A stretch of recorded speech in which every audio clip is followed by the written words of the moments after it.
Hey guys, this is Chinese77, coach of the Brisbane Heatrians, here with week 8 of the CBA. This week we're going up against Dylan and the Toronto Staraptors, and his team consists of Tapu Koko, Infernape, Ferrothorn, Crocodile, Savali, Slowking, Noivern, Braviary, Skunktank, Almado, and Mega Blastoise. So when I was building for his team, the things that I was most scared of were definitely the Infernape. The Infernape put in a lot of work against my team. I didn't really have a clean switch in because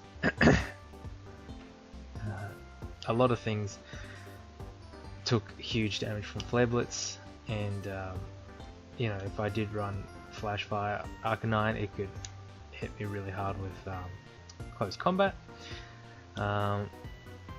So Infernape, probably the biggest threat to my team. The second biggest threat I thought to my team, or the one that closed me the second most grief, was Skunktank. Skunktank able to, you know, hit Clef very reliably and pretty hard, and I thought it would come, you know, almost for certain, because that was his most reliable way to break Clef. Then, you know, he has his dark coverage to hit Jirachi, and you know, that coverage, you know, hits my team quite well. The only drawback was that it's slow, or the only drawback to Skunktank is that it's slow, and I'd be able to, you know, outspeed it and get a hit off. So maybe that's why he thought not to bring it. Tapu Koko also a threat, but you know, Spadef Jirachi dealt with it very efficiently. Slowking was very annoying to prep for as well, but you know, Mega Gyarados is there, and Mega Gyarados is a threat. Ferrothorn I definitely knew was coming because it can take 2+1 crunches, given that it has, you know, it doesn't even need to be max defense to take 2 crunches. So that was probably its best answer to Gyarados. And the rest of his team were sort of not that threatening. I had ways to deal with them, and yeah, those were the main mons that I was focused on when building this team. So going through this team, we got Scuff Medicham, because Medicham with high jump kick puts in a lot of work. Zen Headbutt for the Tapu Koko, and everything else can catch a high jump kick to the face. Noivern, I had Thunder Punch for the Slowking, and Ice Punch for the Noivern for its 4 moves. Then we got Dragon Dance Gyarados with Fire Blast to possibly 2-hit KO the Ferrothorn. And Waterfall and Crunch is the other 2 moves. Then we got Fundy, Agility Fundy with the Life Orb, Focus Blast, Sludge Wave, and Thunderbolt. Does a really good chunk, does a lot of damage to his entire team, provided I hit Focus Blast, not far from a guarantee. Then we got Spadef Jirachi to take on the Koko, and possibly the Noivern if it came, also the Mega Blastoise if it didn't have Dark Pulse, Wish, Shadow Ball, Energy Ball, Stealth Rocks. Then we got Flash Fire Arcanine with the Morning Sun Toxic, Extreme Speed, and Flare Blitz. Didn't carry Intimidate because I know that Braviary actually gets the Defiant, so if I did Intimidate it, it would get a +1 boost, which is not ideal. Plus, I can switch into Infernape's fire moves to get a boost, which is always nice. Carrying the Normalium Z, and the reason I wanted to try this was because Infernape does a number to my team, so I thought if I got a boosted extreme speed off with the priority, you know, that would be a way of handling Infernape. We'll see if that works. And then we have the Clefable, Carmine, Moonlight, Moonblast, and Flamethrower. So looking at leads, Clef was definitely my best lead in my opinion because it took on everything very well. Almaldo, if I wanted to get up rocks, I can get up a Carmine, or I can Moonblast it. Braviary, if it's scarfed, I can take any two of its hits. Infernape, you know, unless Infernape, or Clef was my best answer to Infernape, and Infernape was the scariest lead for me simply because I didn't have a switch into Infernape, Banded especially. So Clef could at least take one of those hits and deal a significant chunk back. Then we got Ferrothorn, Clef can 1v1 that, and Savali can definitely 1v1 the Savali. The only thing is, like, if he led with Tapu Koko, then it's an easy switch into my Jirachi. It doesn't really do too much. I mean, it probably would Volt Switch turn 1 anyway. And then I could get up a Karma. Anyway, semantics, because I lead with Clef and he leads with his Braviary, which, you know, expected if it's Scarf. And U-turn. Now here, I felt like his best switch-in was, I felt like his switch-in was going to be Ferrothorn. Not necessarily the best switch-in, because I am carrying a fire move. So, knowing that I can carry the fire move, I felt like he might go into something like Savali, or to, you know, scout my set. And that's why I clicked Moonblast. In hindsight, Carmine was definitely the better play, much better play. And just a spoiler, but I play terribly with this Clefable. Between Clefable and Jirachi, I don't think I've utilized either of them very well. And, you know, my display with Clefable is actually quite shameful. But anyway, I'll try to best explain my thought process. So here, I figure he's going to get up rocks. Also, the other thing is, I actually made this Clef relaxed nature with 21 EVs so that I could still outspeed things like Slowking, but Gyro Ball would be doing less. So I wanted to use Ferro as my setup fodder. So that's, you know, that's kind of why I went for Moonblast as well, to sort of bait in the Ferro. So here I'm going to click Carmine, definitely the right play, as he goes for the Stealth Rocks. And now, just as scout damage, I'm going to go for the Flamethrower and see that it does, you know, it's a 2-hit KO. It would have been an Oko if he had not had the Ockerberry, but he has the Ockerberry, so it does 50%. And the iron, and he shows off the Iron Head, so my prep with the speed is kind of useless. And here I'm going to click Flamethrower again because I didn't want to get revenge killed so easily. At you know, I could have either Iron Headed, Moonlight, or Carmine. Carmine definitely the wrong play. because I would have been revenge killed very easily. I could have moonlighted, but then I'd just be at the same health again anyway. And then I'm risking crits, and then so I just felt like flamethrower was the right play. Now here he goes into Infernape, and here I'm thinking, okay, he's probably got the gunk shot, because otherwise he can't break my Clefable. And at this health I can live a jolly gunk shot life orb.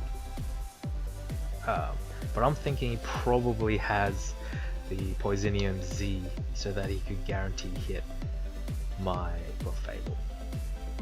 So to see if he has Poisonium Z and to see if he even has Gunk Shot, I'm just gonna stay in and click Moonlight. As we see, he goes for the U-turn, or softboard rather. Was that a misplay? Maybe, but seeing as Clef didn't really do too much for the rest of the game, I had ways to check Braviary. Jirachi can check it fairly decently, plus Scarf, Medicham, you know, it could win the speed tie and I can kill it. Armado, who cares about Armado? It's rubbish. I shouldn't have said that because it actually killed half my team. But yes, so I didn't really feel like Clef was that important. So I just decided to heal up. As we see, he U-turns and goes into Zavali, and now here he U-turns again with Savali, and I'm going to click Moonblast to scout the damage, but he goes into Infernape. So I'm thinking, okay, now he's definitely going to, if he has Gunk Shot, reveal it. If he has Poisonium Z, click it, because you know otherwise he's not going to kill. Even the Jolly Poisonium Z had a chance to not kill. So I'm thinking, alright, I click Softboard here just to see if he has it. As we see, he goes for Flare Blitz and he kills me. That was actually a roll, and a roll that wasn't in his favor either. And he takes out my Clef, and while also taking out his Infernape. So the silver lining here is that the biggest threat to my team is now dead. But you know, the Clef sweep is also dead, but that's okay because I kind of want to set up for a Thundy sweep anyway, to, you know, keep it in the MVP race, or keep it at number 1 in the MVP race. So we double down here, and I figured he would lead. He would go into his Braviary because it's scarfed, and he led with it to begin with. So I go into my Jirachi knowing that I can take any hit from it, and I'm just gonna set up the rocks as he gets the third U-turn crit in a row, or not in a row.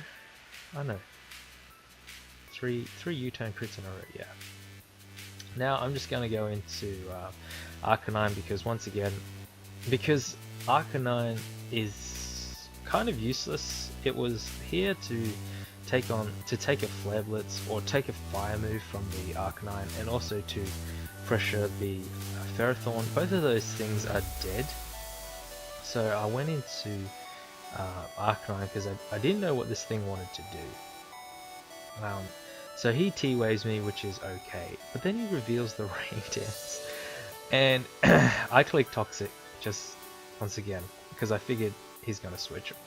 I thought I was going to U-turn into Armado, or into one of. I thought it was going to U-turn, so I clicked Toxic because that was my safest play, and he clicks Rain Dance, and I'm thinking, well, this helps my Mega Gyarados' Waterfall, which if we look at his team right now, they all die to a +1 Waterfall. So I'm thinking that's awesome. You know, he set up the rain for me. I do know Armada gets the Swift Swim, so we'll play around that. But here, I figured he's going to go for the U-turn now, and so I'm going to click Toxic again, as we get that prediction right, and we landed the Toxic on this Armada. Now here, here is where I click Normalium Z Extreme Speed, and as we see, it doesn't keep the priority, which is a huge bummer for me, because but you know, it's understandable. Z moves are already broken enough without having to keep its priority and such. So he kills me, hits me with a Stone Edge, and kills me. We see Life Orb, and here I'm gonna go into Gyarados, because if he's Jolly, I can bid. If he's Adamant, it's a roll, and I think it's like a 50-50 roll. So once again, I'm thinking, alright, Gyarados gets the +1 in, unless he's like Scarf Tapu Koko, but I didn't think that was that likely considering he's already Scarf Bravery. So I'm going to go into Mega Gyarados, Mega up, and this Armado is going to crit me. So did the crit matter? Yes, if he was Jolly. No, sort of if he was Adamant, because it was still a roll, but the roll was more in his favor. I believe it was like 56% or something, but the crit really just ensured that it died.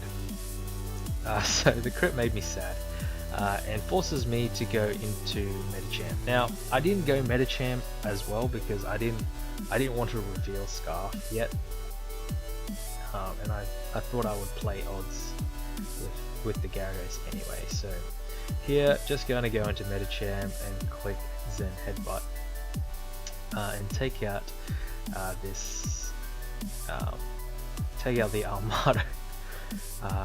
And here he goes into Zavali, so I'm thinking he's probably going to click T-Wave to slow down my Scarf Medicham. So I make that read and go into Thundy, as he indeed Thunder Waves, and we're able to get a free switch into Thundy. Now I'm going to click Agility here, as he's going to hit me with an Ice Beam. And ladies and gentlemen, we are in. We are +2, nothing outspeeds us anymore. And we have Focus Blast to hit this thing, Sludge Wave to hit the Tapu Koko, and T-Volt to hit the Braviary. Guaranteed kills, all guaranteed kills, all those moves guarantee a kill, unless Tapu Koko is some weird max Assault Vest to take on Thundurus, really. So the only thing standing in our way here is if we are able to hit this Focus Blast, and if we are, then you know, Thundy gets 3 kills, and it continues to plod along and to be #1 in the MVP race. Now if I miss, I would probably go into Scarf Medicham and click Zen Headbutt, because I would click a move to ensure that I killed this Savali, because Jirachi pretty much 1v1s the last 2 mons anyway. And after a bit of chip damage on the Koko, I believe after 2 rock switch-ins, I'm able to kill the Koko with my Medicham with Zen Headbutt anyway. And Braviary, I believe, was going to go down to a Zen Headbutt as well, but if it didn't, then it would definitely go down to an Ice Punch or Thunder Punch boosted by the Electric Terrain. So those are the 2 scenarios. As we go for the Focus Blast, and we are able to hit, thank goodness. So we take out the Savali, and here I'm going to click Sludge Wave, it doesn't turn out to be a AV max type of Coco, which is awesome, which means that Thundy is able to clean up with the last 3 kills and just go down to its life orb. So a nice 2-0 victory here against Dylan. Good game, Dylan. That was definitely fun. The crits didn't matter too much, I don't think, but there they might have prevented a Gyarados sweep to push it up the MVP rankings, but you know, glad that Thundy was able to pick them up instead. So yeah, after this win, we are guaranteed top of our conference, which is awesome. We get that #1 seed going into the playoffs. And next week we're going to take on Bronson and the Portland Poliwags. So that should be a good game. Yeah, definitely a good game. So I hope to see you guys next week.